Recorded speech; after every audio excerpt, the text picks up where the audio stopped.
Degree Net Podcast. Third Degree, the Third Degree Net Podcast. Third Degree Net Podcast. Well, hello there, FC Dallas Curious fans. Welcome to episode 287 of Third Degree, the podcast. There he is, Dan Crook. Howdy, Dan. Oh, hey, that is me.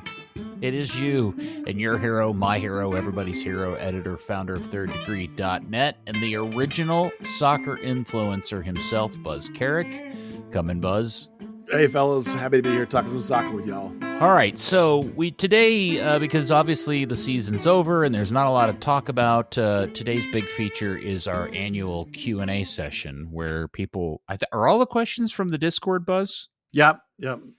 So if you want exclusive access to ask questions on this fancy podcast, you're going to have to pay Buzz some money. Hell yeah. Monetize this bitch. Oh, well, we'll see how the winter goes. We maybe does for some content later in the year. We'll see. Yeah. So we'll run through some questions that Buzz has collected and answer those here coming up shortly. But I thought it would be interesting to discuss the news of the day, which I think caught everybody by surprise, which is the Philadelphia Union have parted ways with Jim Curtin. And everybody was freaked out about this. Now, I guess if you read some of the articles and stuff, this has been brewing for those people who are Union fans, like most of the people listening to this are Burn fans. Maybe they had a sense that something was brewing in the front office, but this is big. This is a big deal, and obviously is going to lead to a very obvious question we can get into here in a second. It was a surprise, but he's obviously going to hit the market, and he will not be unemployed for long. This is a guy that's going to be employed really quickly by somebody else. The three teams currently without a manager, because since we last talked, Bruce Arena is now once again employed as he got the job in San Jose, and we can talk about that as well. But it's Atlanta, St. Louis, and Dallas. Yep. And I'm assuming between now and the end of the year, other jobs will come open as well. Don't you think? Not in MLS, I wouldn't think, because anyone left playing is probably pretty happy with their coach. Okay. And anyone that's not playing would have already done something, I would have thought, if they wanted to do something. I wonder if maybe somebody gets dumped out of the playoffs quickly, or they don't end up finishing, or maybe a manager's out of contract and decides he wants to go do something else.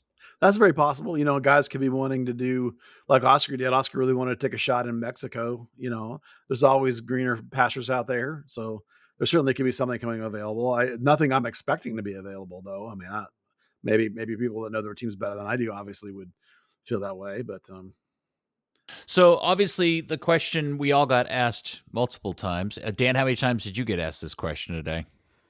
0. I've spoken very little soccer today. Oh, well, lucky you. The question obviously is there any chance that Curtin could end up being the next manager here in Dallas? Yeah, there's certainly a chance. No, there's no chance. Yeah, no, 0. There's a chance. Is it likely? No, there's a chance.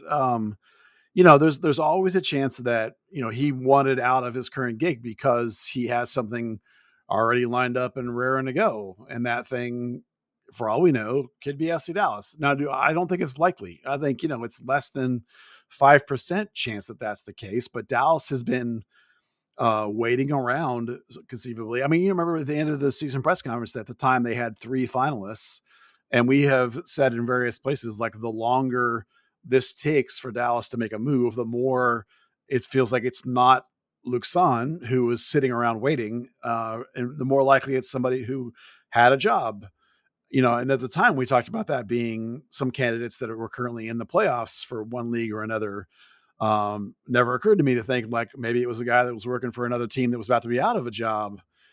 So, yeah, sure. It could be Curtin, but again, I'm with you. I mean, you say 0 chance. I say it's less than 5%. Well, if it really was, go ahead. I'm curious as to what even comprises the 5%. Because I say there's 0 chance because there isn't a universe somebody of Curtin's quality would end up coming to this situation He left the club because they weren't big spenders. And while Dallas is a bigger spender than Philly, there are other clubs that are available now that are documented, big spenders that he could take over. And so that's, to me, the odds of Dan Hunt going from a guy that has continuously and repeatedly hired guys with zero management or zero MLS head coaching experience to jumping to somebody like Jim Curtin just seems completely nonsense. It doesn't make any sense that would happen at this point. Well, the reason I think it's greater than zero is that, if it were going to be the internal candidate, that's Luke Son, and they have not pulled the trigger on that. So we think that's maybe not what's happening. So that means it's an outside the current house candidate. Well, once you go outside the house, the last guy they hired never worked for them at all. So like they've cracked the nut of trying people outside of the family. So like, certainly we think that Eric Quill is a very strong candidate, but we don't know for sure that he is one. And so then, once you've opened up the door, I think that there's an appeal to Dallas in the sense of the youth pathway is strong, something Curtin has some success with, and yet Dallas does spend more than Philly. So like it's a different animal than Philly, but it's also one he's a little bit more used to. Whereas Atlanta, man, there ain't no homegrown really in Atlanta. It's all big time, huge, fancy money. And that's not necessarily his ballywhack. I mean, if he goes in there and they get some big, huge guy coming in there, they've spent $10-20 million on the guy. They're like, well, who the hell is this guy coaching me? Sometimes a club like that needs a name that the players are going to respect. And you maybe get some guys there that wouldn't respect that. That may not be a good fit for him. Now, listen, I'm not saying it's likely it's Dallas. I'm just saying that I don't think it's zero. I don't think that Curtin is. Well, I do think that he'll be priced out of Dallas's range. I don't imagine in Philly he was getting money that was outside Dallas's range. So I'm just not willing to say zero. He may have been making more money just because it's Philly, having to lift on the East Coast. Fair.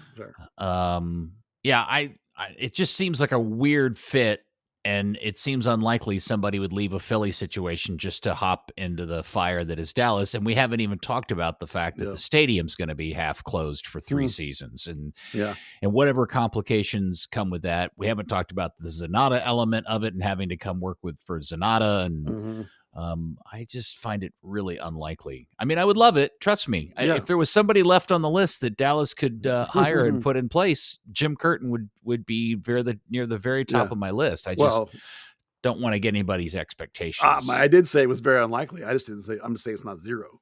Dan, where are you? Dan, what do you think? I mean, it's technically not zero. It's also technically not zero that I wake up with $1 billion sitting next to me. It's higher chance than that. Come on. I don't know.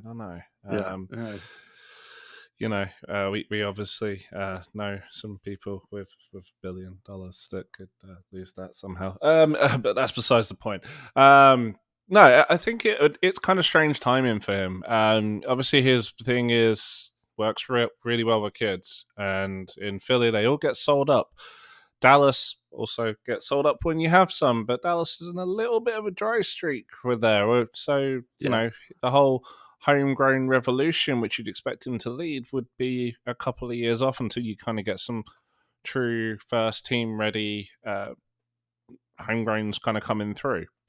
And then, it's the control aspect was not the pay, obviously. He's going to be commanding a decent wage after the successes he's had and the money players he's coached have generated as well. He's going to, it wouldn't be shocking, honestly, after the whole Cavan Sullivan thing, if he popped up in some city football group club.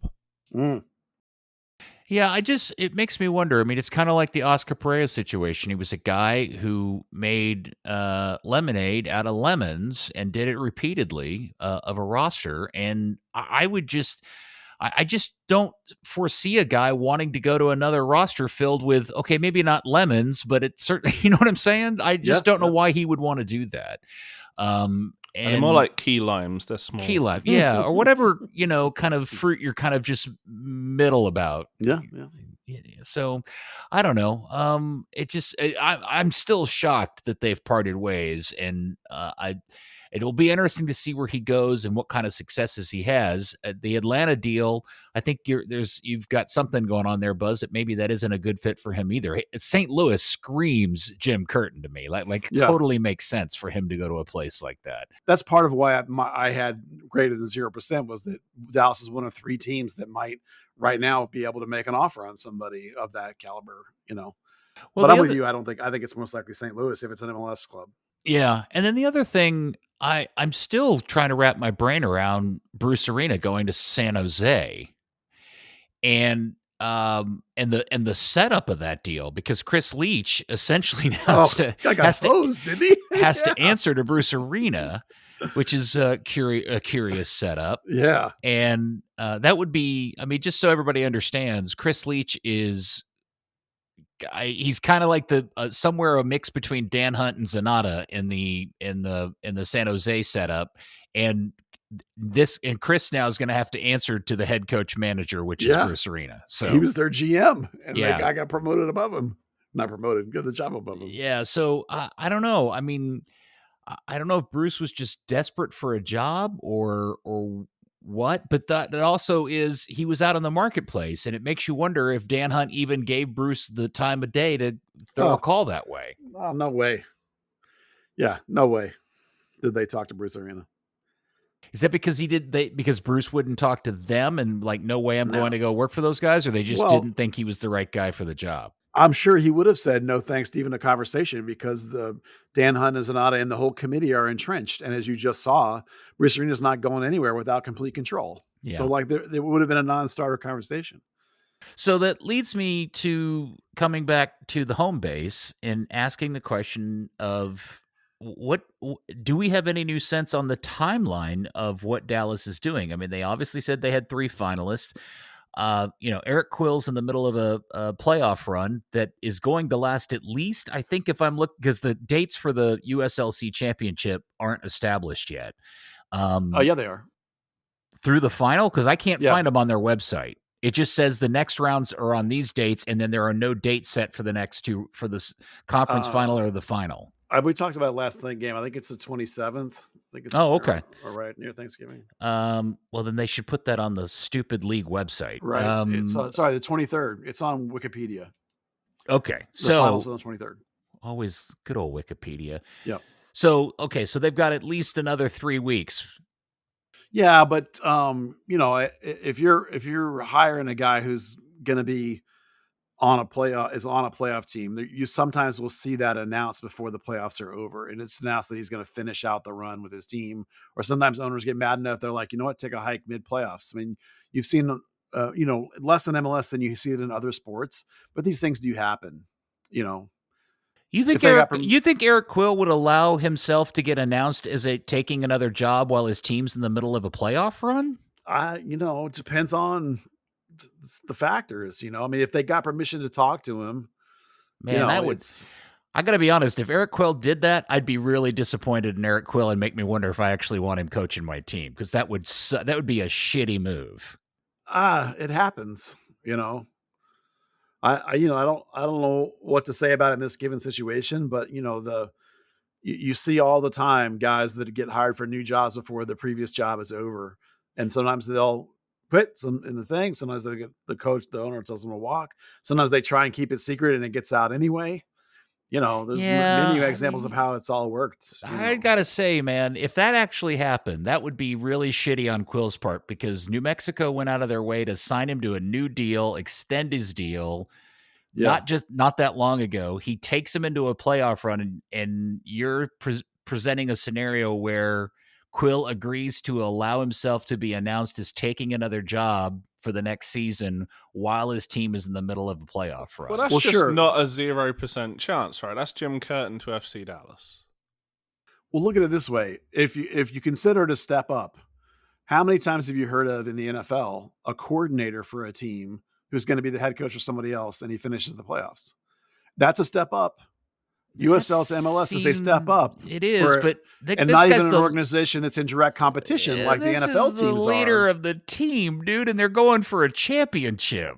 Well, I think that overvaluing like the fact that people change jobs all the time. I'm not undervaluing that. I'm just saying they could wait 3 weeks to make the announcement. Yeah, and they might. I mean, there's been no set timeline from SC Dallas. They haven't stated that they're hiring a coach anytime soon. Okay. Have they? Not that I'm aware of. No, I'm not aware of anything either. Right, I didn't know so if what are we anybody had talking heard. about? Well, I didn't know if you'd heard a date, or you were the one that No. you were the one that brought up the idea that he could get announced before the playoffs are over. That's why I was surprised by that. I think he could be. I think he could be.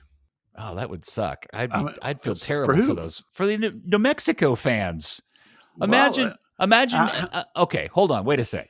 So FC Dallas is in the playoffs, one of the highest seeded teams for the MLS Cup, and whoever the manager is, as they're approaching the conference finals of the playoffs, announces to the world that he is leaving to go take a job in insert whatever other in Mexico. If Oscar had done that to Dallas, well, which is worse, to lie about it for 3 or 4 years or 3 or 4 weeks or a month, to lie about it? No, I'm staying. I'm going to be here. I'm your coach. We're all good. And then the day after the championship, be like, F off, I'm out of here. Or is it better to be honest and open with your players and your fan base and say, hey, we got a job to finish here first, but then after that, I'm going to go to the next level? I think there's a way of handling it that isn't the same thing as lying. I think you can say my focus is here, my job is here, and we'll discuss the future in the future. You don't think that's lying? No. To your fan base? Oh man. No. I think that's way worse. I'd rather you be honest. I'd always rather the people be honest. Well, I don't think anything about that statement is dishonest. It's like, my focus is here. My job is to get this team through the championship and to win an MLS Cup. And we'll talk about the future in the future. It's completely disingenuous. It's pretending like you're not leaving when you're leaving, when everybody knows you're leaving. Your players know you're leaving. Your owner knows you're leaving. All your fans know you're leaving. You pretend like you're not leaving. Yeah, you and I disagree on this one. Oh, completely. This is very impassioned for a hypothetical situation about someone we don't know is being hired for a job. Yeah. So forget that it's Quill. Just pretend it's anybody in the playoffs. Right. Well, any playoffs or an assistant in the playoffs. Anybody. You would rather have the FC Dallas just wait around and do nothing. I think about those kids that are in college programs getting ready to go to a big bowl game, and the coach announces that he's taking a gig, and then he bails on them for the bowl game. And I always think that's the shittiest thing I could possibly imagine a college coach doing to a bunch of kids. Well, being a Texas A&M baseball fan, I can assure you that it is not. It is not shittiest thing. That announcing ahead of time that you're leaving is not the shittiest thing. The shittiest thing is telling everybody that you're focused on the now and you love your team. You took this job to never leave. And then the day after the championship, signing a new contract and leaving. Okay. But you, again, you're painting a different scenario than I am. I'm not saying somebody is saying I'm not leaving. I'm saying somebody says, look, I'm not discussing. You just did. You said somebody said I'm not leaving. I got this job forever. That's not what I said. What I said was that you get asked about it and you say, I took this job to be here forever. I'm focused on the moment. None of that says I'm not leaving. It says I took this job to be here a long time, which is true. You take a job to be there a long time. That's not a lie. Yeah. Right. Okay. All right. I'm very confused by this conversation, but whatever. I think I don't know if Quill isn't even interested in the Dallas job. Buzz, you may know better than anybody else because you know Eric. So I don't know what you know or don't know about his situation with the team or his opportunity. So maybe you know something the rest of us don't know. I don't know. Well, I know in general terms that he would be interested in an FC Dallas job or any other MLS job. That doesn't mean that he's a candidate this time. He may think he has a championship run coming, and you may be right. He may want to stay loyal to that franchise. He just extended his contract. I'm just saying that, I don't think that if they're not hiring Luxon, then whoever they are hiring is busy and has a gig or is not available yet. So if they announce it anytime in the next 2 to 3 weeks, or we're just going to sit around and wait. It's very possible. Well, yeah, because maybe this is me just playing the stereotypical role of pessimistic asshole, but all signs to me indicate that they are just taking their time to essentially announce that Luxane is the new manager. That to me is almost 95% certain what's going to happen. Yeah, I could totally believe that that's the case. Yeah. And for anybody that's asked them, what are they waiting for? It's because they want to be able to say they went out and did some sort of extensive search, like Dan Hunt says every time they go out and hire a new guy that was in their closet. Oh, it also allows them to, if someone does become available from the playoffs, to go to not have buyer's remorse, to not announce Luxan and then suddenly it's shit, a really good coach came available and we've Jim Curtin. Yeah, exactly. Yeah, it's a curious one, man. I don't. The whole thing is very. I think the thing that drives me nuts is that San Jose's out there hiring the most experienced manager in MLS history. And Jim Curtin is out in the universe available, and Dallas is going to hire another guy who has zero MLS head coaching experience, other than the few games he managed last year as an interim. What I just heard is a train wreck franchise just hired a control freak that's going to turn into a dumpster fire. Well, you couldn't pay me enough to not have to deal with Bruce Arena. I do not want that guy within 1,000 miles of this franchise. Jim Curtin, I'm with you. But that season-ending press conference was 2 weeks ago, and at the time, they had 3 names to put in front of the owners and to make a decision on, and that was 2 weeks ago. So in that time, I would have expected them to make a decision. So if it's going to be Luxan, it ought to be real quick that they're making an announcement. I would bet by the end of this week if it's Luxan. One thing to keep in mind is they've got a lot of stuff also going on. They've got the player decisions coming up before Thanksgiving. Obviously, they want North Texas SC to finish the season before they, do anything and take any shine off those achievements. So, they've got time on their side. And well, the player decisions have been done because I already know of people that are out. So it's not, Yeah, but they haven't announced them. And FC Dallas, they love to announce stuff and then do one thing, then another thing. That's fair. That's fair. Yeah. It all seems ridiculous because we all know what's going to happen. The surprise, look, I think we can all agree. If there's going to be a surprise, the surprise will be that it's anybody other than Luxane. Yeah, I agree. Yeah, that's the odds-on favorite for sure. I've got a better surprise. Eugene Ansah 5-year contract. That would be a bigger surprise. No, actually, in some ways, that would not be a surprise. Yeah. only on 70K would I accept that. All right. You want to do questions now? Well, you don't want to do North Texas or Trinity first? Oh, sure. We can do those. Yeah. Let's start with North Texas. Go team, go. Yeah, big championship game this weekend. They're playing Philadelphia Union 2, which means, as Dan mentioned, that you get Kevin Sullivan, who's the kid who's the highest paid homegrown in league history. He's the one that's contract includes the transfer to Man City when he turns 18, because basically it was impossible for them to get him until he turned 18. So if you're interested in future quote unquote superstar U.S. men's national team, best player in the world kind of thing, then come out and watch that guy because he is fantastic. And the game is Saturday night? 7:30, I believe. He will play for Philly in like a 10 kind of spot, at least as we did last game. North Texas SC will run out the exact same lineup they have every game in the playoffs, I'm quite sure, except for Tyshawn Rose will be back. He was the one that had a red card and missed last game, and he obviously and quite clearly was missing. The kid that replaced him is nowhere near the actual quality of Rose, so that's a nice get back.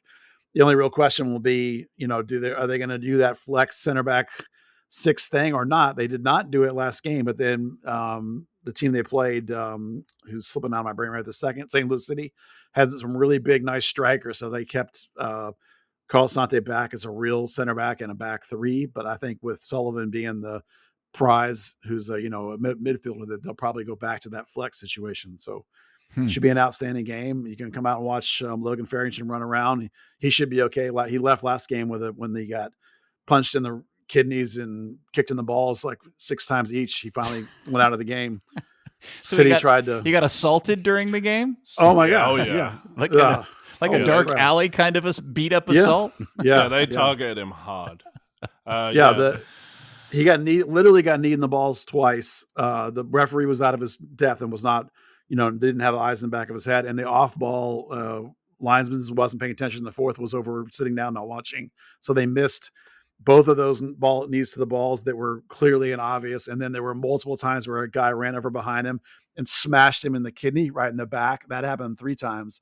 And the third time it happened, he dropped to the ground and didn't get back up. And they ended up subbing him out. So he only played like 10 minutes. That was all within the first 10 or 15 minutes. Jeez. It was a 5 off-ball physical punches or knees. It sounds like they were mad that they threw the ringer in the game. They clearly tried to take him out of the game. So they put in Tark Scott, who's more mobile, and he was able to run away with those guys. I mean, not that Logan Farrington is not mobile, but Tark is really mobile, and so he was ran away from him the whole time.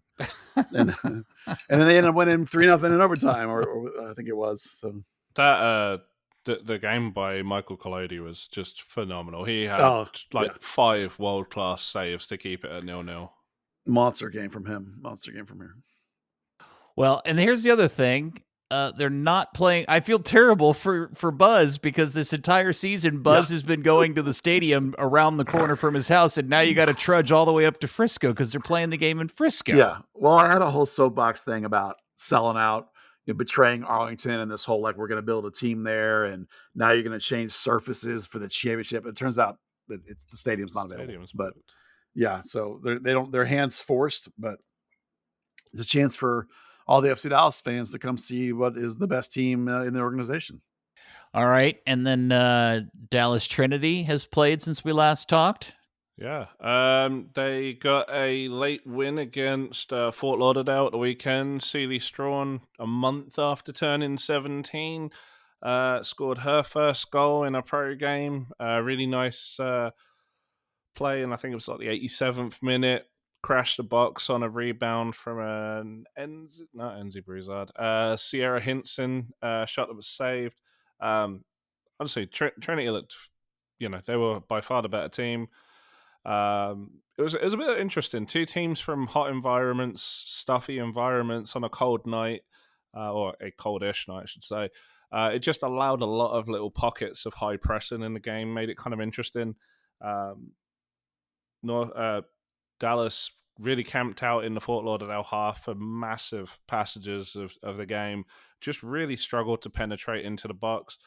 It was a triple substitution second half, really just kind of kicked things into gear. They got a little bit more mobile and came away with the win. They traveled to Lexington this weekend, much like last weekend where I did the double, went to Dallas Trinity, did all the media stuff after the game, got in the car, drove over to Arlington, got there just after kickoff. This week, they're going to precede the North Texas SC game, so you can always follow along on Peacock from Frisco and then enjoy a potential championship win. Fantastic fun. All right, anything else we want to talk about before we move into questions? 2 Trinity players and their coach were named to the team of the month for USL Super League. So what is the USL Super League playoff structure? 4th teams I think make it, but that's not till May. Oh, okay. All right. They play. That's right. Calendar. Duh. They play the European calendar. I totally forgot that part. With Apertura in the middle and a Clausura, a little break. And speaking of Trinity players winning things, Evan Osteen got the Golden Glove at the Under-17 Women's World Cup. US got 3rd place. Kennedy Fuller won the Silver Boot. She's obviously... Crap, I can't remember who she's playing for in NWSL right now, but she's a solo kid. L.A., Angel City. And then Trinity Byers signing for San Diego, joining Jaden Shaw today. I didn't see that one coming, weirdly. Well, the other one is is it Massimio? Is that how you say her name? The other UT girl who's graduating? Lexi Massimo, yeah. Massimo, yeah. Like they need to, that'd be interesting to see if they can kind of, that was the trio that drove Solar to the national championship. It'd be interesting to see if they can recreate that because San Diego's obviously not been in the best way this season. All right. Let's move into questions. Let me pull up the page. Yep. So again, these come from Buzz's Discord. Let's see. So some people have multiple questions. We'll take one from Gingy first. The question is, what moves should we look for that would indicate that Dan Hunt or Zanata are serious about making this a top 4 team in the West next year? Yeah, I actually wrote a couple of bits about this on the website if you want a deeper dive. But the short answer is if they want to be serious about getting better, one move is not really going to cut it. They have to first develop a pile of cash. So they really need to sell somebody first, or not first. As part of the process, they need to sell somebody, probably one of your DPs. And I've talked about in that space why that's Jesus Ferreira. And then once you do that, then you have some money you can do multiple things. The first of which is that they tried in the summer window, you need a center back. If you're playing a back 4, if you need a center back, if you're going to keep playing a back 3, you probably need 2 center backs. And then you probably want to do something else somewhere else. You probably need a midfielder. You don't want to replace Jesus with a direct competition player because you have Logan Farrington. The whole thing about Jesus being expendable is because Farrington is similar. So you want to do something in a different position, probably some sort of central midfielder, because your choices there are either Paxton, who's hurt all the time, or Yaramendi, who's 35, will be 35 next season. Have we, there's an option for MLS teams on how they want to do a setup between DP positions and under 22s. Have they already been required to state which of the two they're going to pick? Yeah, yes, you have to do that every season though. So this current season they just finished. Obviously, Dallas did 3-3, but they could change this winter. They could change to the other format if they wished. They don't have to say now. They don't have to say it till later on. So, obviously, doing that to do that, you would have to sell a DP.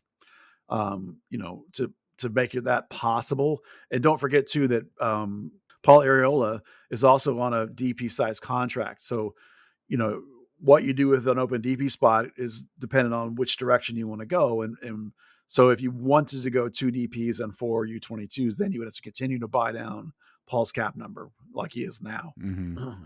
But it is possible they could do that. Okay. Let's see. Question number 2. We'll take this question from Sam. If you had been the manager last season, how would you have handled the need to get more goals out of the team and deal with not having Velasco or Ferreira for large chunks of the season? Well, the first thing I would have done was put Alan Velasco on a season-ending IR, and I would have opened up that DP spot so I could have gotten a highly impactful player. I would have also played a back 4 because this team is incredibly uncomfortable in a back 3 and is actually incredibly comfortable in a back 4. More likely a 4-3-3 because that would fit better guys like Bernard Kamungo, and you wouldn't have screwed him up. So the offense would have been much better, and probably the defense would have been better too. So Dan, I don't know if you want to throw in on this one as well. No, I think that's kind of the key to it is freeing up that spot, getting in, like you say, an impactful player. Yes, it can be really difficult to work in a DP player when you've got a player returning, but hey, you can sell players, you can move stuff around, you can use buyouts for people to free up certain spots. You can also just bring in a loan that you know isn't going to be extended. There are players out there that have that possibility. It really felt like they didn't really use enough imagination to a degree. And 100% back 4 always seems the most comfortable. We've complained for how many years now that there aren't enough centre backs, so putting 3 of those in the lineup just wasn't working. I know that Nico complained that he didn't have fullbacks, but that's all he has. He kind of did. I mean, the 2 of the starting centre backs at the end of the season were fullbacks. They were not wingbacks. Yeah. There was a really long question in here that I'm going to paraphrase, which gets back to the original topic of this episode, and asking the question on why we collectively are so high on Eric Quill being the head coach. And their reason for asking the question is that Quill, like Luxane, does not have MLS head coaching experience. And Luxane knows the system, youth system, and the Hunts and Zanata, and just wants a better understanding of why we would pick Eric Quill over Peter Luxane. Sure. Well, the first thing I understand is that there's a constraint on the kind of candidates that you want to get around here because of the organization, the job, the money, et cetera, et cetera. We've talked about it ad nauseum. The second thing, and why specifically Quill over Luxon? Luxon is a good alternative. I would be okay with him being a coach. Why I like Quill better is because Quill has won every place he's gone. He won a DA national championship coaching at a non-MLS academy. He did it by finding Chris Richards and Chris Kappas and coaching up young players and winning a championship with guys outside the MLS system. Then he came to North Texas and he used a bunch of academy players, including starting Ricardo Pepi and starting a 16-year-old, actually was 15 at the time, at left back, and an 18-year-old at right back. And he used a bunch of academy players and he won the first ever USL One championship.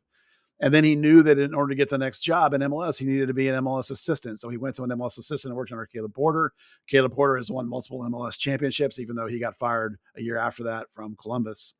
And now he's taken the next job in his path, and he's the head coach. And he has, within a couple of seasons, he has his team in first place with a good shot to win another championship. He hasn't done it yet, of course. So those are the reasons why, inside the relative context of the kind of candidates you can get for this club, I personally think Quill is a better pick than Luxon, but they're both fine. Luxon is fine. Just more excited about Quill. And let's be clear again. We don't actually know that Quill's a candidate. We just assume he is because of all the things we know about how the Hunts hire people. Yeah, and the other thing is that I don't think there's the gap between management experience between Quill and Luxane is like the Grand Canyon. Eric Quill may not have MLS head coaching experience, but he clearly has a lot of head coaching experience, and has been doing it now for a while. The last team Peter Luxane managed was, what was it, the U14s? Yeah, I think so. Yeah. So I don't think there's Peter Luxane may have a much better player career and far more, European and international and all that stuff. But when it comes to actually managing a team of players, there is no comparison in the resume between the two guys. I think there's a really good track record for Eric Quill at North Texas SC. Forget Peppy. Peppy was always on his trajectory. You had Tanner Tessman, kind of came out of nowhere. We knew he was tall, fast, physical, all the things that should have gone into a great pro, but he kind of fell off the radar a little bit. Edwin Cerrillo came out of nowhere. Both of them, kind of came to these positions playing under Eric Quill for North Texas SC, working with him in training every day. You can even look at guys like Brian Reynolds, came through heavily, working on the fullback position or fullback wingback position under Eric Quill. He's just got that. He's had a decent record. Even now, people talking about Nicky Hernandez kind of playing up for New Mexico. He's just got that a reputation of coaching guys up who are there, but they're not. They're not superstars, and that's fine. We talk about Carl Sante, we talk about Nolan Norris, younger players who are coming through, but it's they're just not that next level that's going to push you over the edge. Well, maybe he can take them and pull them up a couple of notches and make them into serviceable off the bench players, starters, exactly like Edwin Cerrillo became when he kind of put his 30-40 game starting streak together. Yeah. I just think again, going back to Buzz's point about the limitations of what Dan Hunt historically is willing to pay and hire, unless there is some sort of MLS assistant or some name from some other country that we just have, is going to end up surprising us, Quill to me is the most clear top choice for the role, just based on his relationship with the club and success here and success in other places. He's the one guy that, while I'll be disappointed they didn't have more ambition and get somebody with even more experience, he'd be the guy I would feel is the best choice for the limitations. That's just where I come from. Yeah, the limitations is the key. Yeah, it's the limit. Yeah, I totally agree. Yeah. All right, let's do a fun one here. This is from Enrique, who asks, what is y'all's best and worst kits? And I guess, okay, so he wants to break this up into two eras of both the Burn era and the FC Dallas era. Dan, you want to go first? Do you have this answer? Yeah, I love a good bit of kit talk. So, the greatest jersey in team history, period, is the 1998-1999 home shirt. The red one with the black, white, and not avocado, wasabi Guacamole. Yeah. The the horizontal stripes, the thin stripes that were kind of replicated on later kits Pin hoops. With the nice kind of not floppy collar, but the knit kind. Beautiful, absolutely wonderful. Best. Dan, the home one's the red one. Yes. Yeah. Best in franchise history, but if we're breaking it down into Burn and FC Dallas, that's definitely Burn. Worst, the 03-04 away, the Atletica white one that just had a little bit of black on the undersleeves. It just looks like a crap t-shirt with Radio Shack plastered on the back. FC Dallas, I loved the 2016 home shirt. Obviously a sentimental value, winning the double in it, but just the again, it's the pinstripes. It's the way they use multiple shades of red. I love the little collar detail with the City of Dallas flag effect, like kind of simplified on the back of it. And white shorts. White shorts were phenomenal. Less so next year when they put the red ones back and the team missed the playoffs. For the FC Dallas worst, for me, it's that deconstructed Texas flag. It's a cool idea. It was just such a badly executed concept. I agree. Man, Dan, you and I have such similar tastes. I would agree with you. In fact, one of my greatest possessions of my life is that specific Burn jersey. I have one of those. I love it. Oh, hero. I actually had two of them, and I gave one of them to my godson for his college graduation. How awesome am I? Pretty awesome. The least favorite, that's a hard one. Dan's right. That white one from Athletica was pretty crummy. Pretty boring, yeah. I wasn't also a big fan of the Tigris blue and yellow thing. That just didn't make any sense to me, but I don't know if that counts for this.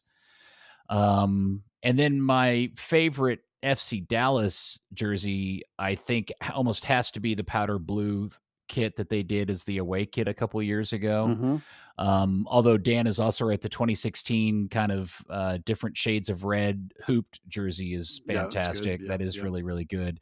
My least favorite is the Starry Night bit shirt.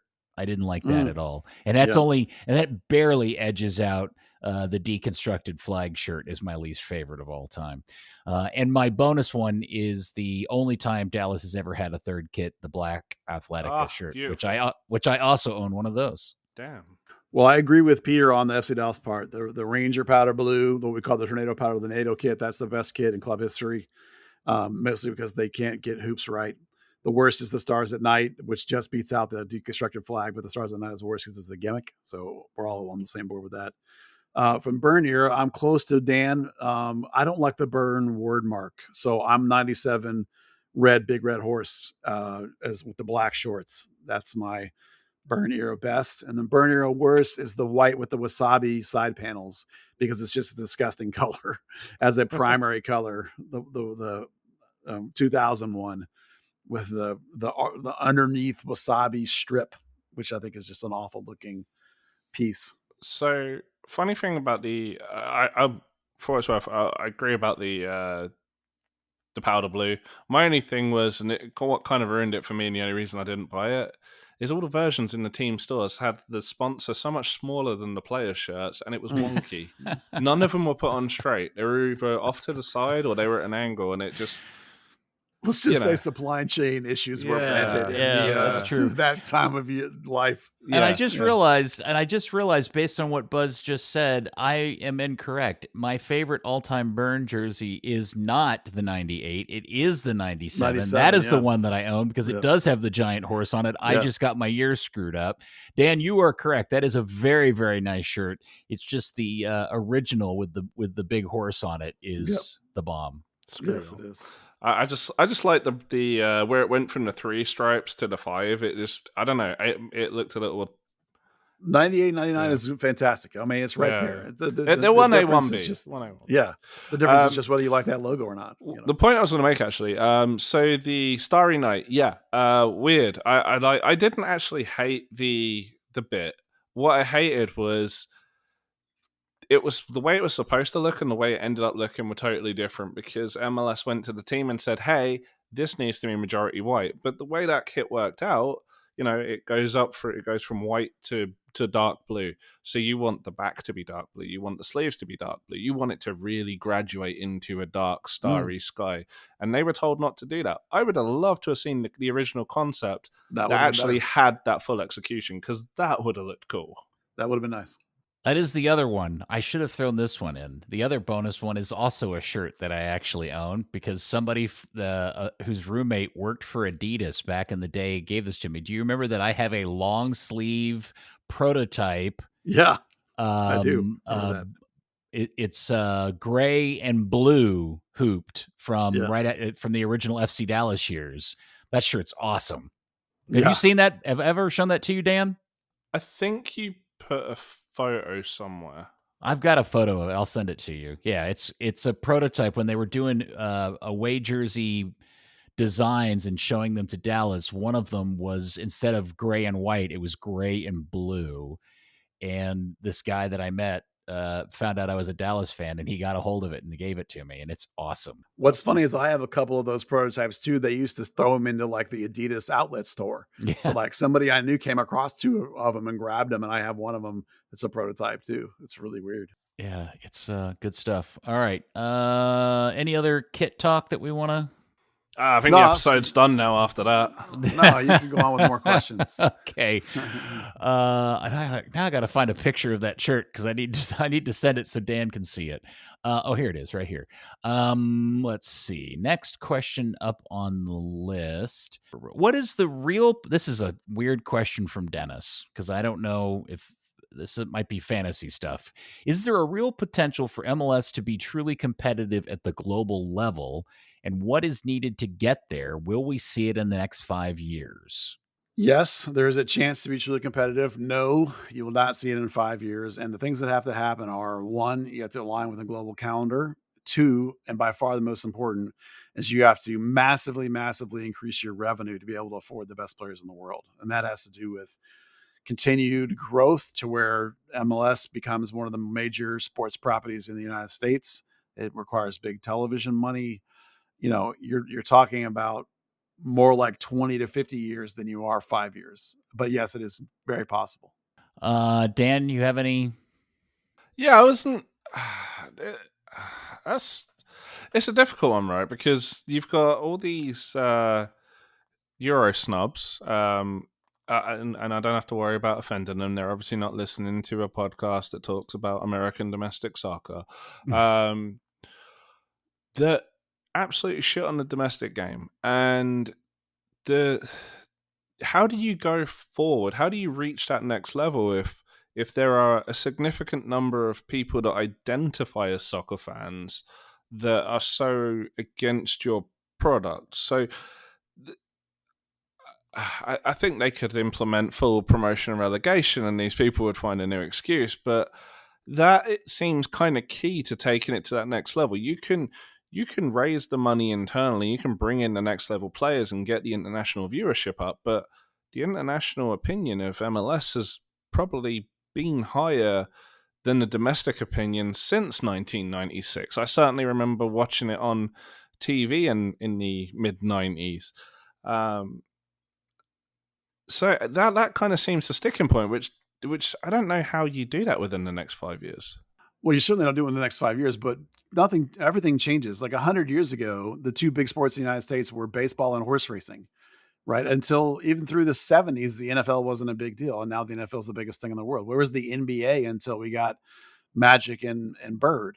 I'm just saying that, things change over time, and it's a generational change to get to the point we are now, and it'll be another generational change before you can begin to talk about being at that level. Is it easy? No, but it is possible. Well, I also think that there's this weird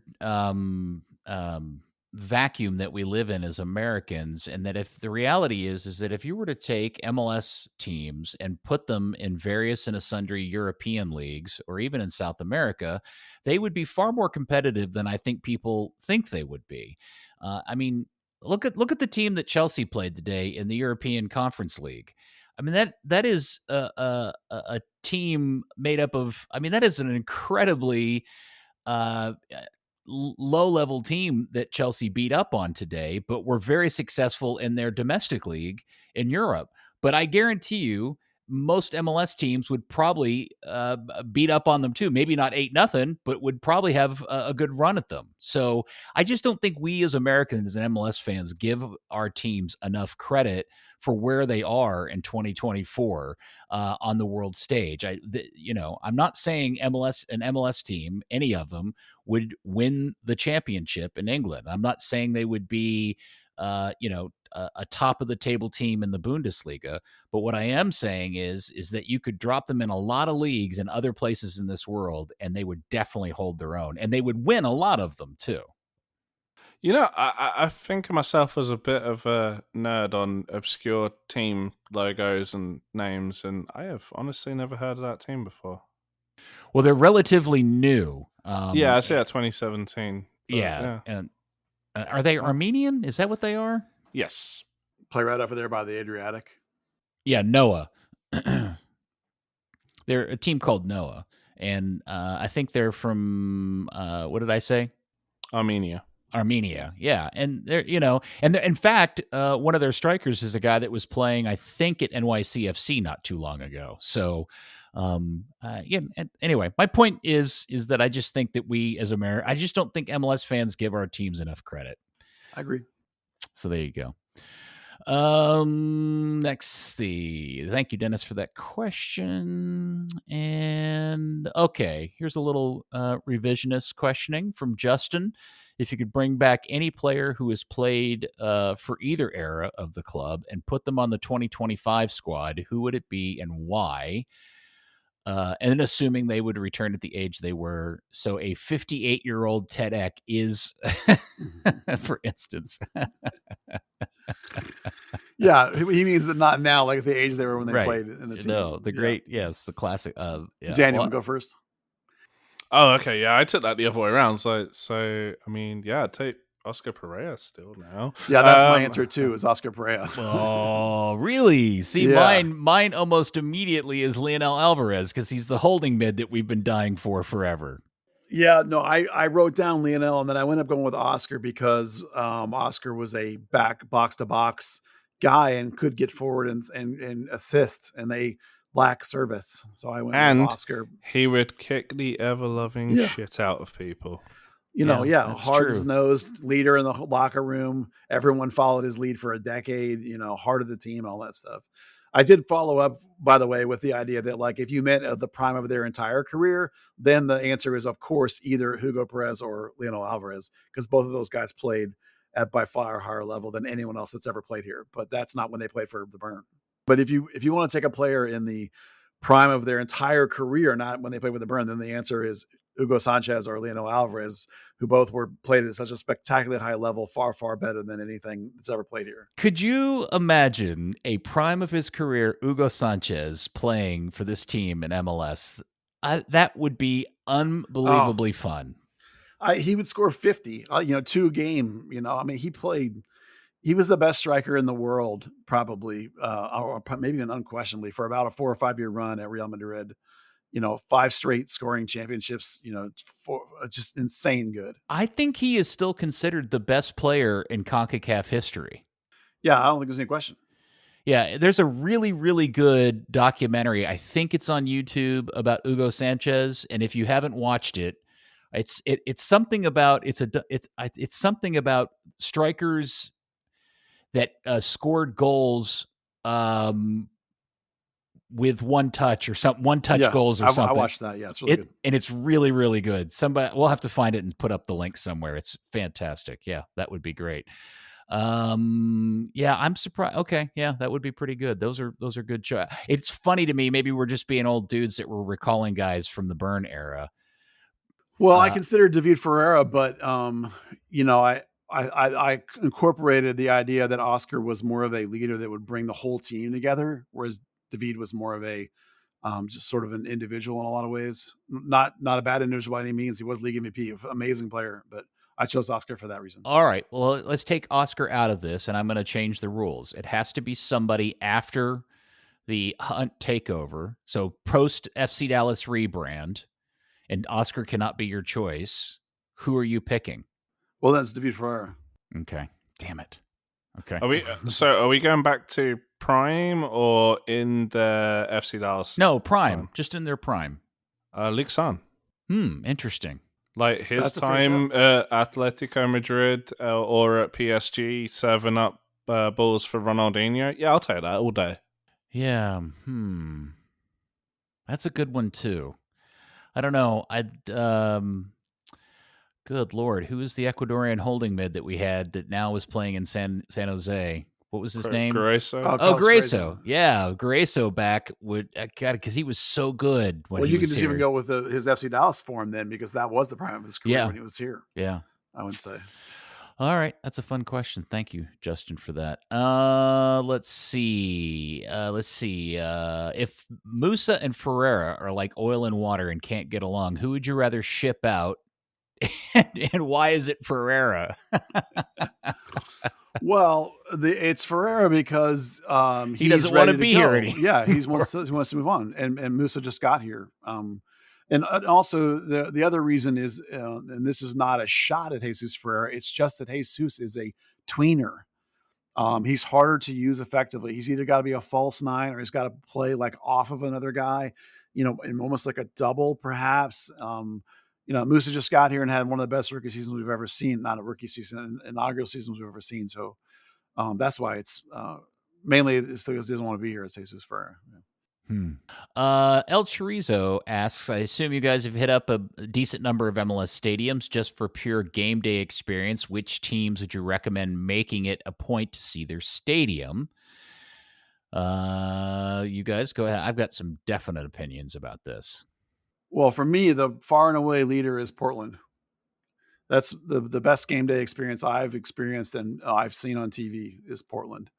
Particularly to either walk or ride the subway to the stadium, kind of come in when the supporters are coming in, when they're doing their march in under the stadium and it's bouncing and echoing, and enough time to watch the stadium fill in, and they have the best tifo setup. If you want to see FC Dallas play, that's fine, but even better, go there when Seattle's there, and then that's the best game experience. Yep. Dan, you got any thoughts on this? Yeah. So I've got a really big important thought. Actually, I completely forgot about Danielson. In his prime, he was the world's most expensive player. Oh, that's a really good shout. That's fair. Yeah, that's fair. That's fair. No, I actually haven't taken in too many MLS stadiums, but I think top of my list is probably Red Bull Arena. I really enjoyed. Granted, I went for a Western Conference playoff semi-final. Western Conference. That was actually the game after they beat FC Dallas. That was a lot of fun. It was really good build up. They had the live balls outside. They had the big DJ trucks, all that cool stuff. It was a fun one. I want to go to LAFC, Peter, because I know you've been there, and so I like what I see on TV. I'd like to go there. Yeah, so I agree. Back in the day, in the original years of MLS, I think I had been to every MLS stadium with the exception of the Horseshoe, where the Crew played, and I had never been to Gillette Stadium, where the Revolution play. But I think I had been to all the other original MLS stadiums. And now I don't get around as much. So I agree, Buzz. Portland is one I have been to, and I was lucky enough to go to a Portland Seattle game that day. Yep. And that is an amazing scene, and all the walk up and the conversion of that baseball facility into a soccer thing is really great. It is really, really cool. It feels European. It does, and I would recommend that to anybody. And just a few months ago, I got to go to LAFC, and what I would tell you is that is a level of big time that also feels like going to some of the stadiums I've been to in Europe that are new, shiny, and big time. And it's like old school European in Portland and new school, big money, flashy amenities, big time at LAFC. That thing's amazing. And their game day experience is off the charts cool. Yeah, like the opening stuff that happens before the game and all that is ridiculous. It's really, really cool. So Those would be two places I would absolutely tell people to go check out games. And I got a long list of places I want to see games in MLS, which include I'd love to go back and see the new Columbus Stadium, the new Cincinnati Stadium. I'd love to see the St. Louis Stadium. And Toronto. I've been to Toronto. I was there for MLS nice. Cup. Now that was that was more the bare bones Toronto Stadium. And I'd like to see Nashville Stadium as well. So, and I'd like to experience the Atlanta thing. I'd like to see what that thing's like when it's got, 60,000 people in it. I think that would be an interesting experience as well. Yeah. 60,000 people filling the Roborectum. That's right. The mechanical anus. I love it. Thank you for that question too. That was fun. And let's see. Jason Scott asks, what are the financial dynamics that drive the establishment of lower division soccer teams like McKinney and Texoma? With Trinity, it makes sense to move and grow women's soccer. But I think we understand the question. So anyway.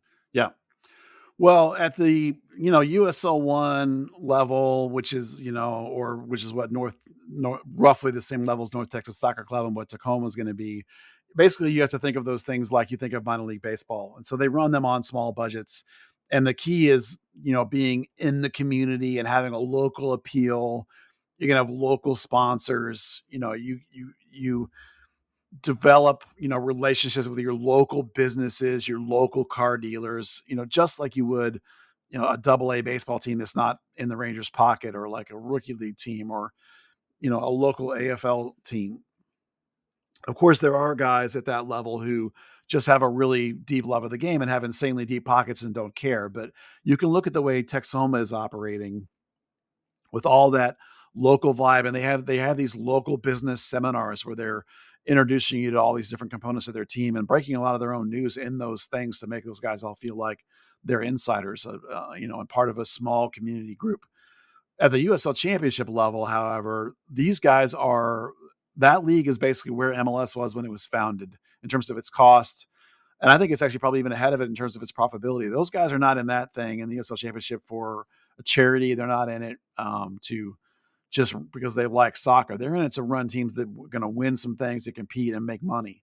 That league is different. That league is more like probably what I would assume the League Twos are in all the pro coaches in the world. Those are legitimate, full professional, full-blown organizations. Just because they're smaller than MLS teams doesn't mean that they're not just as highly competitive and highly intended to be a front tier running franchise in just a little bit smaller markets than some of the MLS teams. So that's the breakdown and the difference between those levels. I think one of the things, and I know Andy and I are going to be talking about this soon on the radio show, and I'm sure we'll discuss this a lot, is this pending sense that there is going to be way too much soccer to choose from in the Dallas-Fort Worth area, because the looming rumor about what's ever going to happen with the USLC team in Garland, the Fort Worth situation, the Donnie Nelson situation, the Dallas Trinity obviously has already launched. It really is beginning to beg the question of, is Dallas-Fort Worth capable or even interested in soccer enough to support all of these teams that appear to be trying to grab dollars? Yeah, I totally agree with you, Peter. Actually, we're on the cusp of potentially having way too much, because there's now 3, NPSL level teams again. The women's team is now, it's just, all of a sudden we went from 1 team to like 7 teams in the space of a decade. And so they may need a reversal of some kind. Yeah, it'll be interesting to see how this plays out. And I know everybody talks about some sort of pyramid and promotion relegation, but there's just never happened. Well, there's just not a reality in which any of those teams can build fast enough to become an MLS team and having the supporting infrastructure to do that, no matter how good their team is. It just doesn't work that way in this country. So I think talking about that kind of oversaturation I was talking to someone the other day. There's a potential in the next few years. You've got Toyota Stadium.